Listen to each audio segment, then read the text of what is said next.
Build On is a nonprofit organization that is sponsored by local communities, local schools, and local businesses and companies, and their goal is to build schools in third world countries where education to them is scarcely given. For the last 2 years, I've been the faculty sponsor, and I've worked with Miriam Javich, who is the mother of Sam Javich here at Thornton Donovan. And we've been working as a group to put together funds and also materials for a school in Nicaragua. Just this last October, we visited La Coyotera, which is in the northwestern part of Nicaragua, a small village that has no running water or electricity, but it has about 12 houses, and the families are mostly related to one another. There is a leader called Don Cristobal. We went with our Czech leader. Her name is Melissa. She and I think 7 kids and 4 chaperones went with us. There was me, my mom, Sam Javich and his parents, Perry, Sage, Austin, Lindsay, and Kike. Miss Coffin also went, and the Trek coordinator, Melissa, went. And so we stayed in a little village in Nicaragua, a very, very rural area. And so we each had a homestay family.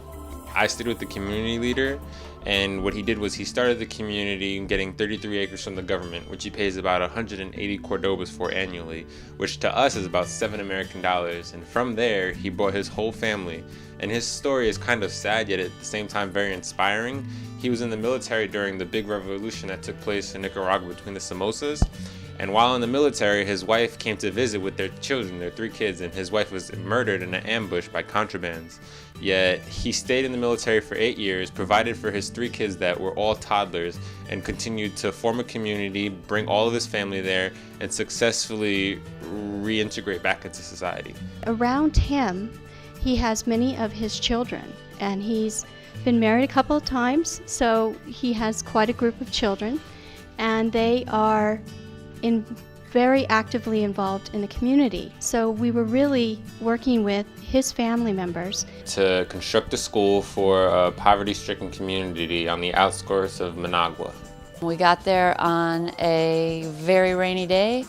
The school that was there already was 2 pieces of tin with a hole in the middle, and the water was pouring through. The first day that we were there, they had planned an entire celebration for us, but because of the rain, it got canceled.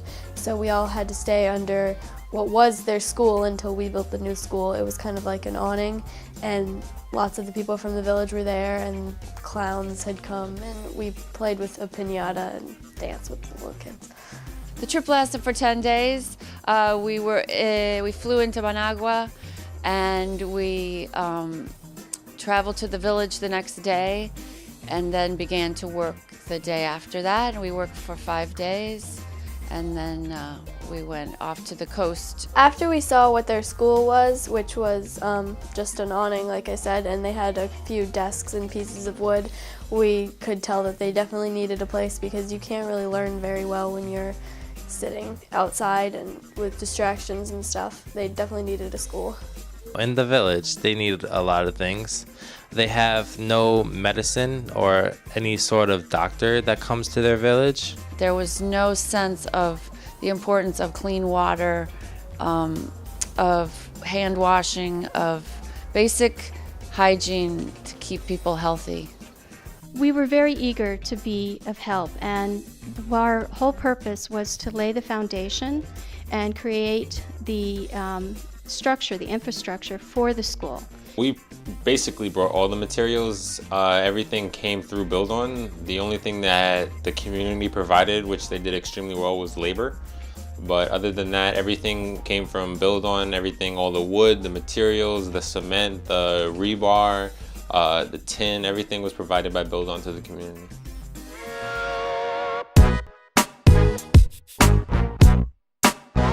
Everybody's morning routine was a little bit funny, waking up and seeing everybody in with their annoyed face on because the weather's so rainy and everybody couldn't sleep at night, so we were all kind of half asleep the whole trip. I woke up really early in the morning, every day. They would wake up at the crack of dawn. We'd get up at 5. The women get up at 3 o'clock, 3 in the morning, to make the tortillas. So you start hearing the sound of pounding at 3 a.m. The mama in our house woke up in the dark at around 4 a.m. and with the flashlight she put under her shoulder, chopped wood in the kitchen to make a small fire and to cook tortillas. She usually had made the rice and beans the night before. Every single day we would grab our water bottles and we'd go outside. There would be like a light rain every night, and we'd brush our teeth, and then we'd have breakfast with our host family. All this happened in the dark. There was no light till about 6 o'clock in the morning. After that, me and my roommate Austin, we would have breakfast, mainly rice and beans. And then as soon as that was over, we'd go to the work site to help build the school. We worked alongside with the villagers 4 hours a day, so we all spoke Spanish. It usually either consisted of tying rebar and making the support beams for the school. And I spent the most of the time working on the school helping to tie rebar. I think I became the queen of rebar. Or digging the foundation. We first started out digging trenches that we were going to fill with cement to put these wire poles in to make the school foundation. So we had to dig the foundation, and that was really hard because the dirt was hard to dig. Mixing cement, pouring gravel, or painting. We did a lot of painting because nobody wanted to get their clothes dirty. The hardest part of the construction was probably that it was so hot every day. In the heat of Nicaragua, where it was like 100 degrees every morning, it was probably 10 times harder, and there was no shade really. And what amazed me is that they would just work like on and on and on and on, and we would like tire out after 10 minutes. And we'd build the school for 5 hours, and then we'd have lunch. Which was always delicious every day.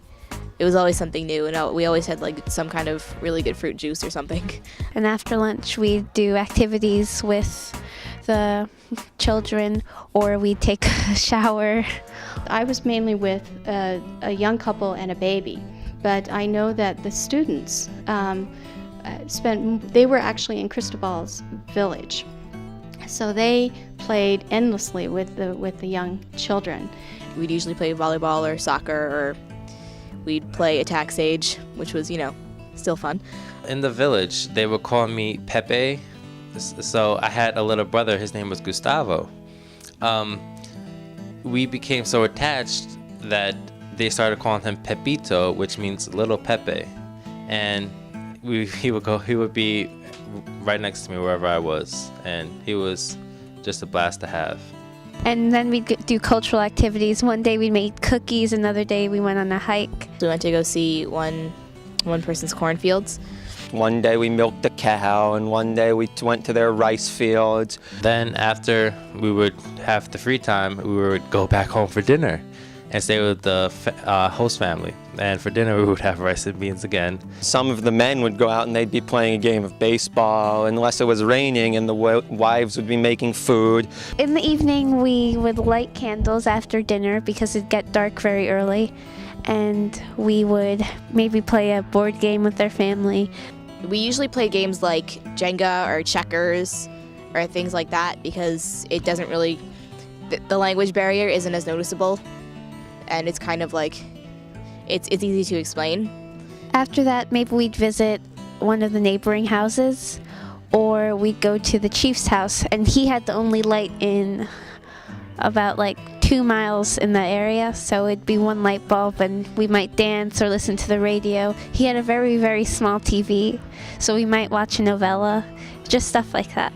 Since in the village they didn't have electricity, we had to go to bed pretty early, so they usually went to bed around 7:30 or 8 because when it got dark they had no light. But our family put candles out for us, and we all had flashlights. So we went to bed around 7:30. A couple nights we went to bed at 8, and one night we went to bed at 9. And usually at night we would go to bed early because there was, we were first of all exhausted from working all day. but it's also because it gets dark really early. So, you know, it kind of, your natural instincts kind of kick in and you just start feeling sleepy. Deborah McKellen and I stayed with the same family, the same couple, and we were able to kind of help them in the kitchen. Well, it wasn't much of a kitchen, it was really just a fireplace and a table to pound the tortillas. And so we learned how to do that, and we learned how to keep the floors clean, and and to go get the water. You had to trek to the well, which was quite muddy because of the rain each afternoon and into the evening. So we had to take a big bucket, which of course Kaylin, our host mother, was quite adept at carrying, and get the water and bring it back. So they use that for cooking, they use that for washing, and also for, just cleaning up around the house as well. The group that's going to be attending the Build-On School is mostly primary or kindergarten age children. But he also has other children in the village that are very eager to get an education. So once, actually the school is completed now, it's going to have 2 rooms for the younger children, and the other room is going to be for the older children. And they're going to be able to bring in 2 teachers. So Marlon can concentrate on a curriculum that is more engaged to the younger group, and someone else can actually engage the older children. We brought a lot of supplies because there weren't many school supplies. So we had binders and loose leaf paper and pencils and markers and everything we thought they might need to get them going in the classroom and to get them engaged. We brought tin whistles there for them to practice with, to play with during their free time, I guess. Because Thornton Donovan is very fond of music, and Sam Javich is a pianist. His family brought penny whistles for the students, which they immediately began to play. I lived with the villagers, and I also brought tin whistles to the children, and I taught them to play, basic scales and to try and bring, some music into their village. The other thing that we worked on prior to our visit was a series of books that the students made themselves. And they were about various topics. They might have been about animals from around the world, or colors, or numbers, and all of the books were in Spanish, and they were very well received. We're making books about hygiene and how to keep yourself clean, and we're sending this to La Coyotera, Nicaragua. We're putting a slideshow together about our time in Nicaragua when we went to go build a school. Grace, how was your experience in Nicaragua? It was interesting because we had never lived like that before. Other thing that I got involved in, besides cooking and learning how to make tortillas, was washing. Washing your own clothes. This was quite... I actually enjoyed it. What we got to do was, we had to get that well water that I described. Then we had this stone. It reminded me of kind of a stone altar, and it was rough on the surface, and there was a little bit of soap next to, or sitting really on the altar. So you got the well water in the bucket, and you put your clothes, and you put some soap on it, and then you rub it against the stone, the rough surface, to clean your clothes.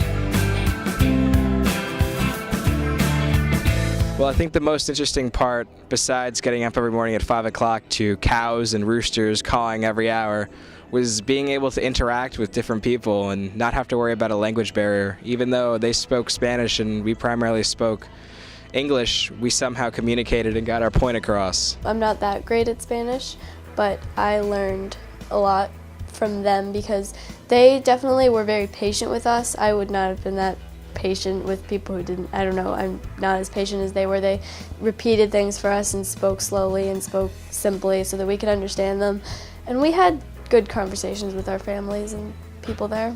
It's amazing how people that aren't really as fortunate, they're so kind to us, and they were so generous and so loving, and they really invited us into their community, into their family, and they made us one of their family.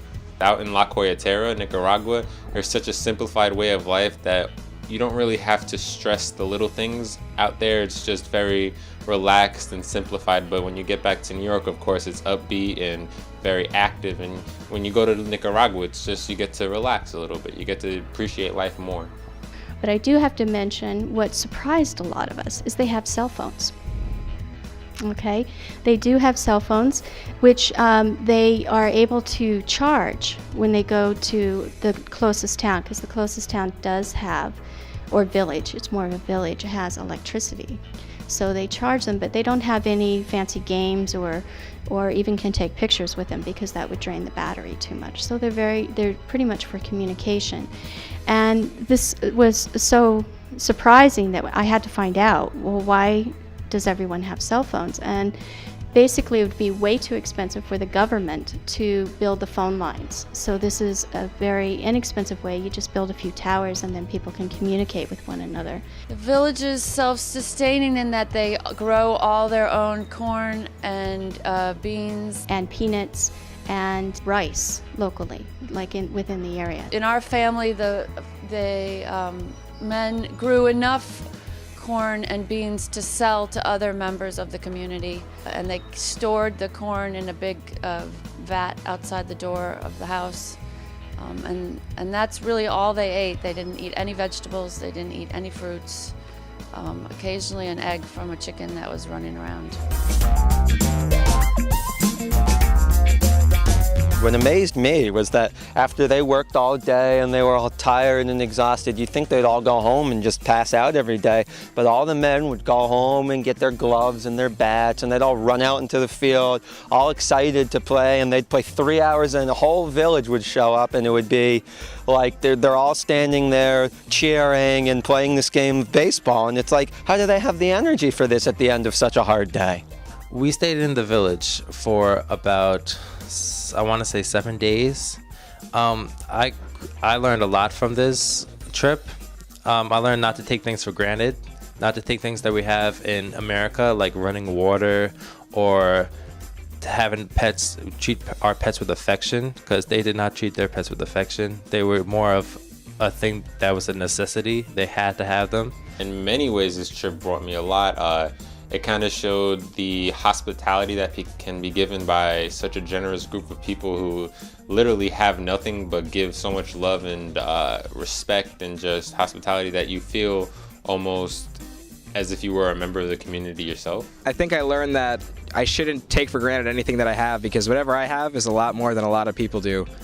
I may not have a car or a big house, but at least I have a family that loves me the way they do, and I have all the things that I could possibly ask for. I learned how lucky I am, to live where I live and to have what I have, to be who I am, and that I can help people like this, that I was given the opportunity to, experience something like this, make new friends, and to help them. I learned to appreciate what I have and to be more aware of others around me, and that not everybody has what I have, and that it's important to give back in any way that you can. And I thought that the people in Nicaragua just open their homes to us, even though they didn't have a lot, and I can give so much more in my own way. It's really important to remember to be thankful for what you have and to respect what you have, and to think about, those that don't have what you have, and to try and figure out how to help them, to give back some of what you have, I guess. I didn't think that there were that many people in this world who still live without electricity and water, and they seemed completely happy with it, and they didn't mind that they didn't have a lot of money and clothes and stuff. But they really liked their lifestyle. They liked how they grew their own stuff. They didn't have to pay for lots of things. They liked what they did for work. They enjoyed the way they lived, and it was nice to get to live like that for a few days to see how other people live. This was my first trip with Build On. My first time helping to build a school. Wasn't my first time in Latin America, but I was struck by the poverty, by the lack of clean water, the lack of electricity. Really came home grateful for everything we have here.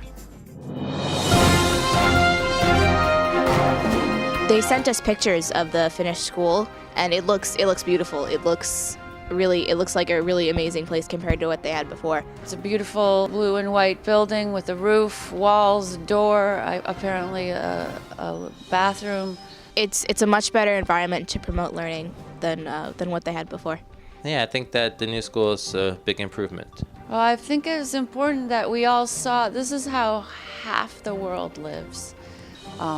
And I don't think that's how most of us here in the States live and aren't familiar with that experience at all of having to walk to get your water, to walk to to bathe.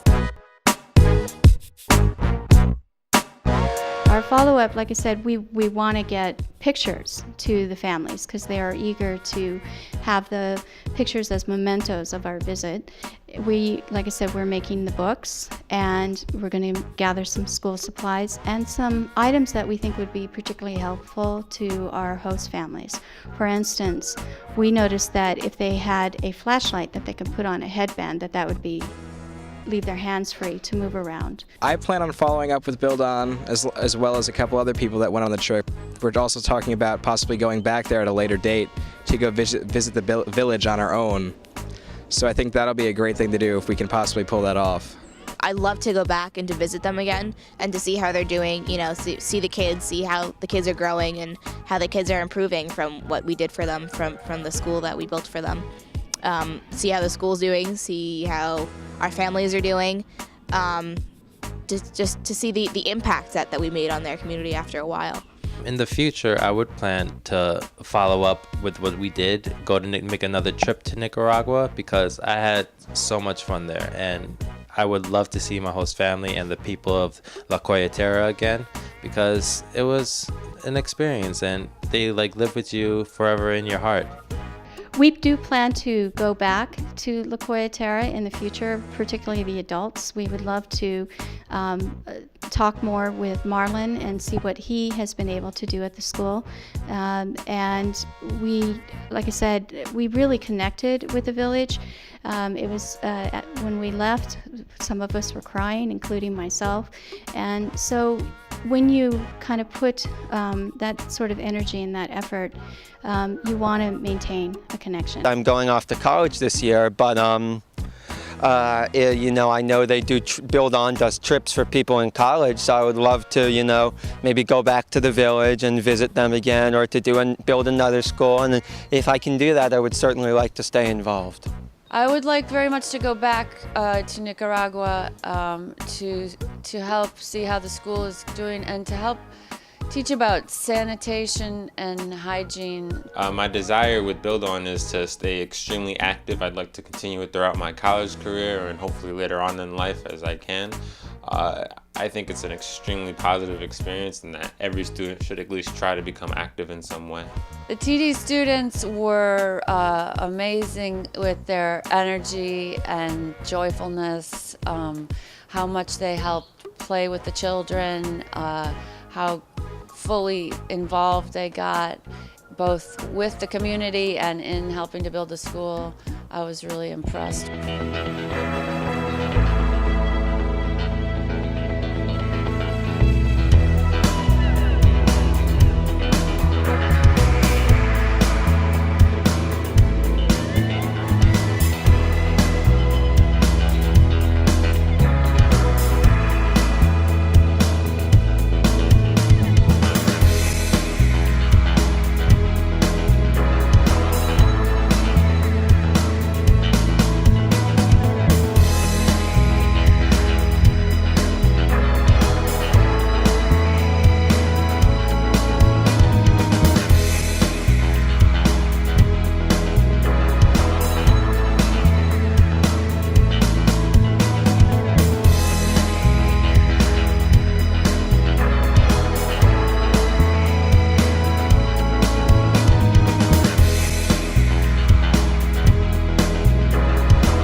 lot of bugs there.